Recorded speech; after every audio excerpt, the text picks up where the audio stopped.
It's not like thinking positively. That's not the message. Yeah. It's overcoming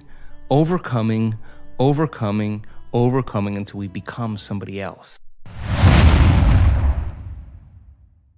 And when that occurs, and the person starts thinking differently, and they start acting differently, and they start feeling differently, they're a new personality, and they start seeing those synchronicities and serendipities. Now, crossing that river of change, the creative process now gets exciting, because what thoughts do you want to fire and wire in your brain? What kind of attention and intention do you want to place so that that becomes the loudest voice in your head? And if you keep practicing it, the hardware becomes a software program, and it'll say, Jay, you can do anything. Jay, you live in no time and accomplish everything. Jay, you're unlimited. You just got to hang with it. On the other side of this is greatness. Whatever you want to program in there, you get to program in there. If you sat down and say, how am I going to be with my wife, my husband, my partner? How am I going to be with my kids? How am I going to be at work with my coworkers? How am I going to be in traffic? And you close your eyes and you begin to rehearse in your mind. If you're truly present, the brain does not know the difference between the real life experience and what you're imagining. So now the brain goes from a record of the past to a map to the future. Now you're installing the hardware. Keep practicing it. It becomes automatic, it becomes easier. Now it's a software program. You may just start behaving differently. And then if you said, well, listen, I'm not going to wait for my healing to feel gratitude. I'm not going to wait for my new relationship to feel love. I'm going to actually teach my body emotionally what that future feels like before it happens. Now, this is a big turnaround for a lot of people, because we're so reliant on the outer world to change our inner world, right? And waiting and postponing. And waiting is not creating. I mean, period. And when people they could have the greatest intentions in the world, but if they don't combine that with an elevated emotion, there's no signal, because the elevated emotion is the carrier. It's the energy that carries the thought.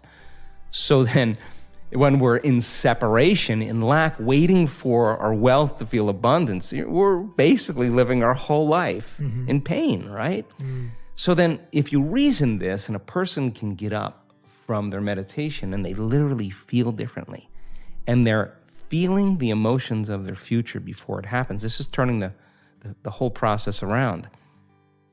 They can't be looking for it. Why would they be looking for it if they felt like it already happened? Now there's no separation. Now this is when those serendipities and coincidences and opportunities begin to show up in people's lives. So it's work, but then when they start seeing the experience in their life, all of a sudden they start believing they're more of the creator of their life and less of the victim of their life. So I say to people when they come to our workshops, oh, I'm going to take you way further than where you normally stop. Yeah. Because you're only going to have two choices. Yes. You're either going to let your energy drop and suffer and go get into time and my body and when's this going to end and I'm hungry.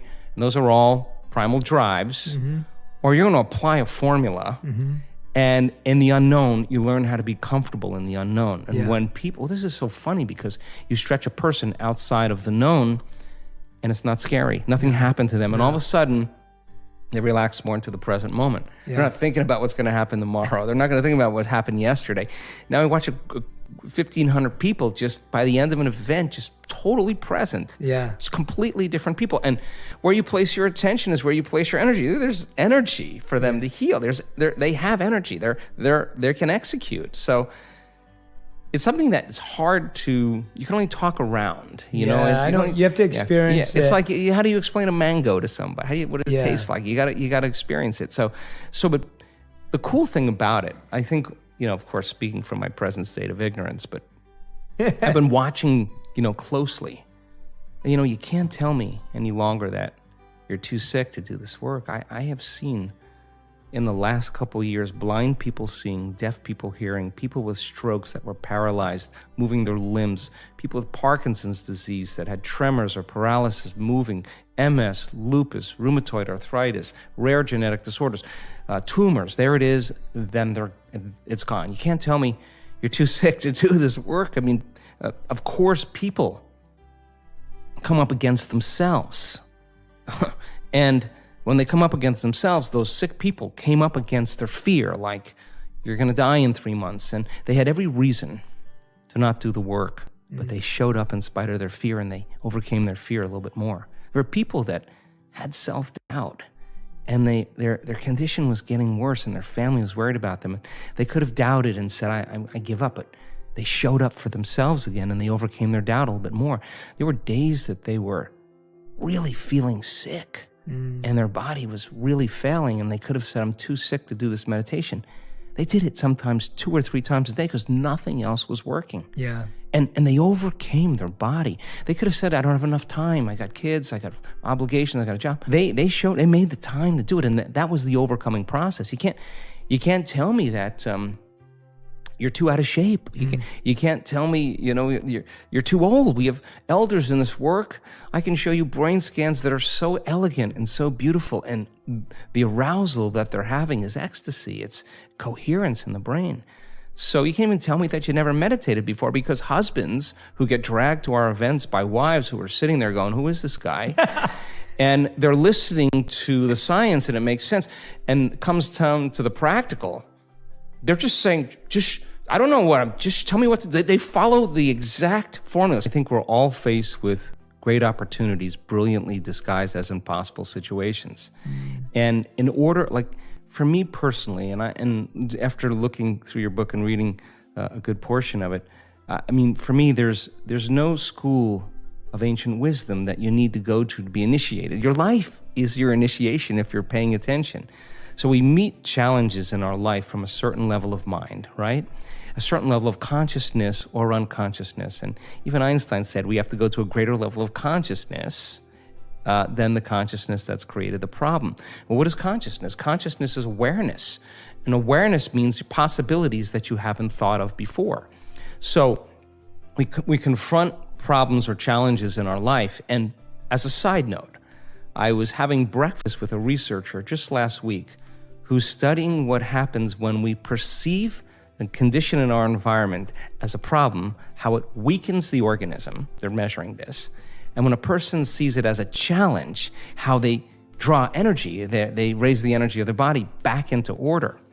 So if we said, I want to be wealthy or I want to be healthy, well, what you want to be that because you're not it.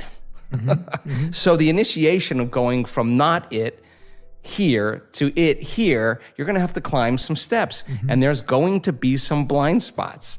So you try it out and it doesn't work. Well, that's because there's a part of you that's still in a habit.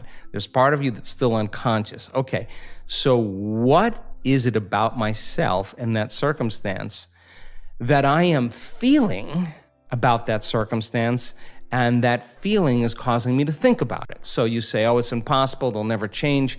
I'll hire a hitman, I'll hire the mafia, I'll hire an attorney, I'll have my friend's friend to talk to him, and nothing changes, right? Well, you're not separate from that experience. You're involved in it, and how you think and how you feel broadcasts energy into the field. So your energy is the same every day, and as long as your energy is the same, nothing's going to change in your life either. And nobody changes until they change their energy.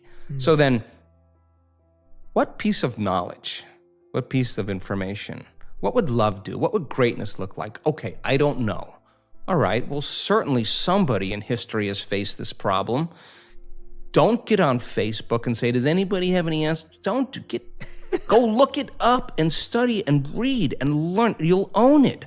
And you'll say, wow, that person that was wealthy, they failed 500 times. Yeah. Well, hell, I had the wrong view of wealth. Okay, then failure's not a thing. I got to overcome failure. Well, yeah. Just climb the step. Yeah. Okay, I'm reacting to that circumstance with the same emotion. That emotion is firing the same thoughts. I'm broadcasting the same energy into the field.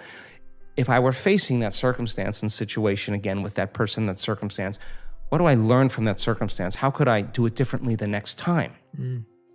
Find out a solution and rehearse it.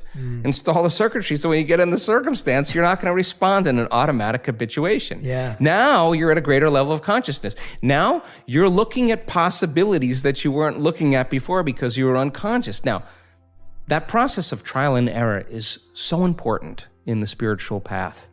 How many times do we have to forget before we remember? Oh, God. And then we remember and we forget again.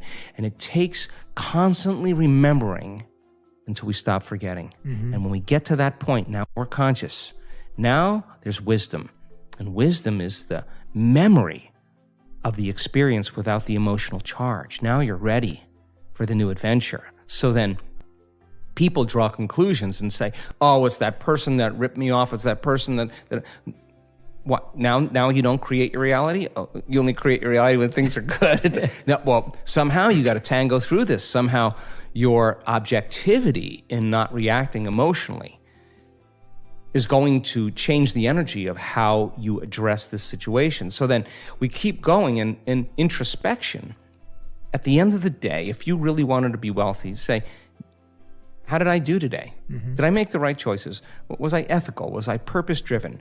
Was I interested in making a difference? Was I fair? Was I tempered? Did I really think before I spoke? What did I remember reading about that book, about that person that did it? How'd I do? And if you said, when did I fall from grace? When did I lose it? Okay, I want that opportunity again. I want another shot at that. And I'm going in this way. What would love do in this situation? What would greatness do?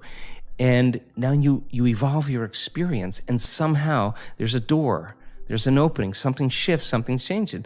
And now, here we go, we climb another ladder, and then all of a sudden, there's another challenge. And then people who finally arrive at their abundance, they could care less if they're abundant. They're already knowing that they've earned the right for it. So there's sometimes a shortcut in the process if we really learn and we really get it. But the trial and error is so important because not only is the person earning the right to be wealthy, but they're earning the right to live in worthiness, worthy to receive.